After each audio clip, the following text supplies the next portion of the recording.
Айткүл, сен өзің не үшін ажырастың, айт ал. Сен өзің не үшін ажырастың? Мен измена үстімнен қатын алды. Үстімнен қатын алды. Менің аяғым ауыр, балам туып жатқанда екінші қатыны бар екенін айтты. Сол үшін ажырастым. Қазір балаларыңды Германияға апарып алдың ба? Жоқ, Қазақстанда балаларым. Сен Германияға қанша жылға договорға бардың? Сіз не шаруаңыз бар ода?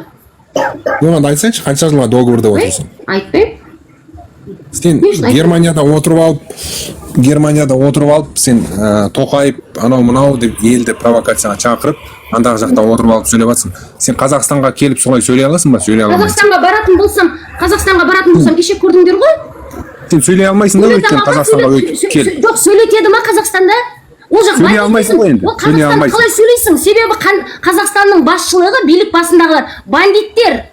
Олар бас кеседі, тіл кеседі. Қазақтың құқын қорғамайды. Олар сөйлетпейді. Олар бандиттер, олар террористер. Мен қазақ. Сөйлегендер қалай? Солардың дауысы жетіп жатыр ма? Думан Мұхаммедкәрім нағып қамалып жатыр. Айтыңыз. Қай жыл кеттің сен Қазақстаннан?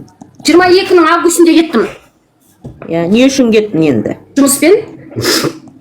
Неғып Қазақстанды нетіп жатырсың? Қазақстанға да келіп жатыр ғой, өзбектерім бар, нелерім бар, бәрі келіп жатыр ғой. Енді мен Қазақстанда мемлекеттік қызмет істей алма біріншіден. Себебі жемқорлардың арасында жүргім келмейді. Олардың жеген жаңағы ішкен айранына шелегін жалап тұтылғым келмейді. Көріп жатсың, айран ішкендер тұтылып, шелек жалағандар тұтылып жатыр. Түсінбедім алма. Айналып келесің ғой сол Қазақстанға. Мен балаларым Қазақстанда өсіп жатыр.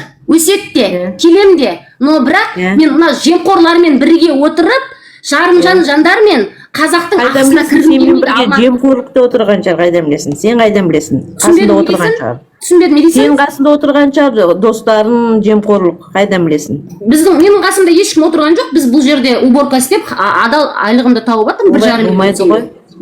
Олай болмайды, Қазақстанды еще как болады, алма, еще как болады. Мен жемқорлармен бірлесе отырып, жарым-жанмен инвалидтің ақысына кіргім келген жоқ. Түсінесің бе? Сосын мен мемлекеттік қызметкерден 19-шы жылы өз еркімнен бас тартып жұмыстан кеткен адам. Мен 19-дан бері барып келіп жұмыс жасаймын. Мен жасым 55-ке дейін ала алмаған үйді алма. 55-ке дейін 55 жасымда алатын үйімді мен 35 жасымда алдым. 3 жыл жұмыс жасап алдым Европада. Не үшін мен бүкіл өмірімді ол Назарбаев пен Тоқаевтың жемқор жүйесіне өткізуім керек. Мен 20 жыл уақытымды ұттым. Түсінесіз ба? Енді 20 жыл тапқан табысымды мен путешествие жасай алам. Мен балаларым жоғары білім ала алады. Мен балаларым дұрыс өмір сүре алады. Неге Қазақстанда да бар ғой өйтіп жасауға? Қазақстанда 1,5 миллион айлық аламайсың. Или сен бір жемқордың проституткасы болуың керек, немесе әкең, көкең, жәкең жоғарыда отыру керек, немесе ұрлық қарлық істеуің керек. Түсінің ба алма? Блогердің бәрі ұрылар халықтың қалтасын тонаған. Әншілердің бәрі халықтың арқасынан күн көрген. Жемқорлардың бәрі міне бүгіннен бастап олар есеп беріп жатыр. Түсіндіңіз ба? Мен депутаттың алып отқан 1,5 миллион айлығын бұл жақта туалет тазалап алып жүрмін алма. Зато мен 3 жылда үй алып алдым Қазақстаннан. Үй алдым, Алматыдан жер алдым. 16-14 қылып 1,5 метрлік фундамент құйдым. Әкеме машина бердім. Бала шағам 3 студент оқиды менде. Өмір бақи шетелде боласың ба? Жоқ, міне балалар 2 балам диплом алады, міне 2 жылда. Солар аяққа тұрғаннан кейін, олар уже международный деңгейде білім алып жатыр. Шетелге шығып өз білімдерімен жұмыс жасайды. Менде бір 3 жыл 4 жыл уақыт бар болды. Мен ана 55-ке шейін басыма 55-60 жасқа шейін сандалып жүрмеймін. Сендер құсап Назарбаев пен Тоқаевтың саясатының құлы болып, басыма таппай. Түсінің ба алма? Олай тіл тигізем.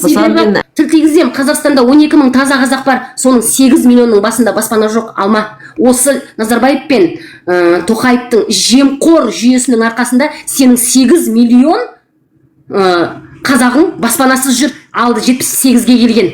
Түсінің ба? Мен ол 8 миллионның ішінде болғым келмейді. Мен 3 жылда өзімнің еңбегіммен, адал еңбегіммен шетелге кетіп үй алдым. Балам емшектегі 2,5 жасар баланы тастап кетіп анама үй алдым. Зато мен 55-ке дейін енді дальше тапқанымды өзіме қарап, балаларыма вложение салып, дұрыс өмір сүре алам. Путешествие, ел көрем, жер көрем. Түсініңдер ма?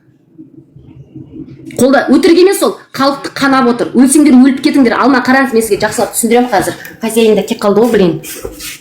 Қараңыз да, мына мемлекет Қазақстанмен салыстырғанда жер көлемі бойынша 6 есе кіші мына Германия. 6 есе кіші біздің мемлекетімізден жер көлемі бойынша.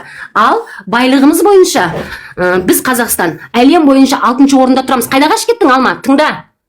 Өңшең маңқалар десе, ұйықтап отыра бересіңдер. Бәріңіз Алма астында тыңдап отқан шығарсың, есті. Ал бірақ бұл елдің халқы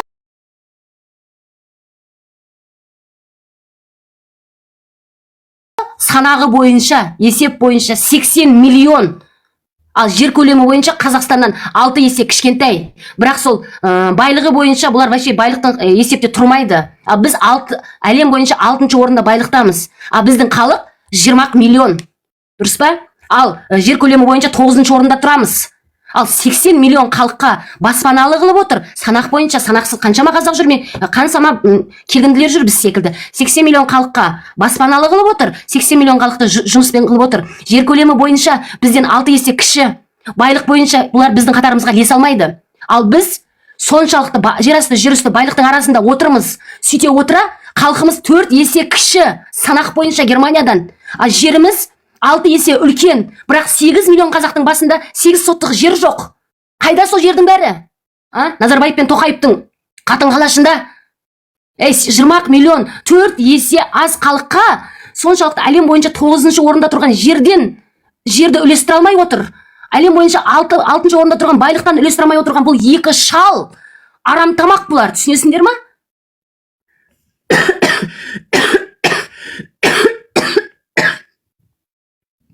Вот именно сүмілікті соншалықты маңқалықтарыңа мен таңғалам. Қашан көзіңді ашасыңдар қазақтың қатындары? Сендердің балаларың бірнеше тілді біліп, жылына 2 рет шетелге шығып путешествие. Тәте, Айткүл тәте, дұрыс айтып отқаныңыздың бәрі дұрыс, мен сізге айтайын. Просто сіз өз-өзіңізге зиян келтіріп алмаңыз. Мынандай әңгіме айтқан, неге шығып әңгіме айтқан қиындауда енді. Жеңіскүл, мен үшін қорқпаймын. Мен бір Алладан қорқамын, шыншылдардың артынан еретін адаммын. Мен бұл нәрсеге бекерге барған жоқпын. Алланың қалауымен барып отырмын. Бас кеспек болса да тіл кеспегі жоқ. Қанша қазақ осы қазақтың жері үшін, қазақтың ұлты үшін өліп кеткен. Мен үшін қорқпай-ақ қойыңдар. Эфирға кірген адамдарды мал деп айтпай көрші. Енді қараңызшы, өздерің не қалай? Мен өзім мысалы үшін қараңыздар да, қыздар, Жеңіскүл, мен қазір 1,5 миллион ақша табам. Мұнда отырып. Оның бәрін естідік, оның бәрі. Бәлдегі Назарбаев пен Тоқаевты қолдайтындардың әңгімесін есту керек еді. Қай жерін қолдайды екен? Не жаңалық болып отыр екен? Оларды не үшін қолдауымыз керек екен? Соның бәрін тыңдау керек. Қараңдаршы, айналайындар ау, қазағым. Заң бойынша әр қазаққа 10 соттық жер алуға. Оның бәрі біледі ғой. 20 миллион қазақ бәрі біледі. Бай екенімізді біледі. Жер алмай жүргенімізді біледі. Бірақ Назарбаев пен Тоқаевтың жанындағы шабармандары неге риза болып жүргендерін соны естейікші. Бір шақырып өздері білмейді. Сол білмеген нәрсесін естейікші, сол білмеген нәрсесін естейікші, сол қызық болып тұр. Они одевали розовые очки, понимаешь? Айткүл қарындасым, дұрыс қой, бұл бәрі дұрыс, бәріміз білеміз. 20 миллион қазақ бәрі көз ашық, ояу. Бірақ соның ішіндегі ана бір құмалақ, бір қармай шіртеттеп, сол бір құмалақтың әңгімесі қызық болып тұр да бізге. Соларды түзетуіміз керек қой. Сондай құмалақтарды түзетуіміз керек. Олар мынандай ғой, Европа, олар әңгімесін тыңдайықшы дегенім ғой. Назарбаевты, Тоқаевты Европа, олар мынандайлар.